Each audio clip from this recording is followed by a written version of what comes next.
So with this video, it was like a little 2-minute video. It's kind of short, and they talked about like a quick summary of it. Basically, they showed a T-shirt. It was two euros, and people went up to buy it. And when they bought it, it changed. Like the screen changed, and it started talking about the Bangladesh workers. So I think they created this ad to show how these Bangladesh workers are abused, to see if they still wanted the $2 shirt. And the target audience is the people that like saving money instead of buying high quality clothes. The part of the story that I don't think is being told is the people that still bought the shirt instead of donating the money. The text in this is that they're telling people that workers are dying for cheap clothes that they want to buy, that like these people want to buy. The subtext in here was that we should be more caring about these problems and start working on fixing these problems. Some languages of persuasion I noticed that they're using are intensity and explicit claims. I say those things because I don't know, they talk about how Bangladesh workers have super low pay, how some are dying, working in unsafe conditions. This can impact the American people in many ways. As Americans, we buy so many clothes. Like, it's actually ridiculous how much clothes we buy, and then we don't wear it, like all of them at all. This media applies to the American dream, I think, by showing that people want clothes for cheap, but they don't see the cost of the clothes and how they're made, and what's actually going through when those clothes are being made. So for my next one, it was this girl that was wearing, it was like this Bangladesh worker, I'm assuming, and it's a sign that says, I don't want to die for fashion.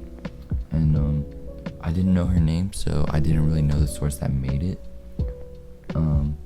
But I think she created this message to get the message out that people are dying for fashion.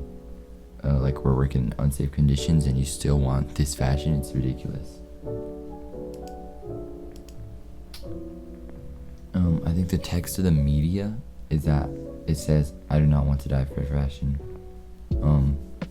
And the story that's not being told, I think, is like not fully showing everything that's actually going on, like how they're dying from fashion. The subtext she's trying to say is, I'm not going to die and work in these unsafe conditions for your fashion or anybody's fashion that like buys from fast. I forgot what it's called. Whatever. Some other persuasion techniques I noticed, it uses association. So like dying, that's kind of a big thing. Intensity is also, it's another example of dying. Scapegoating by being like, I don't want to die for you guys, and slippery slope, as they're kind of going on a touchy subject.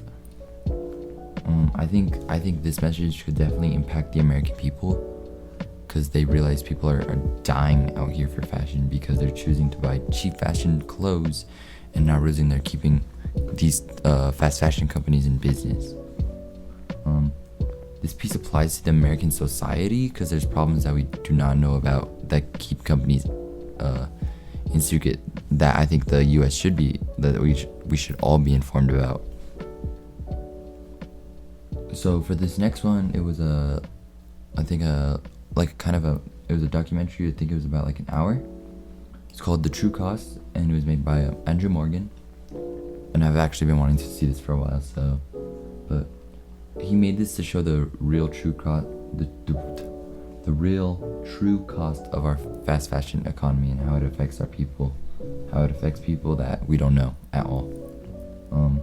The target audience, I think, was uninformed people about the fast fashion community that want to learn more about the real cost of like the clothes there and how they get them for so cheap.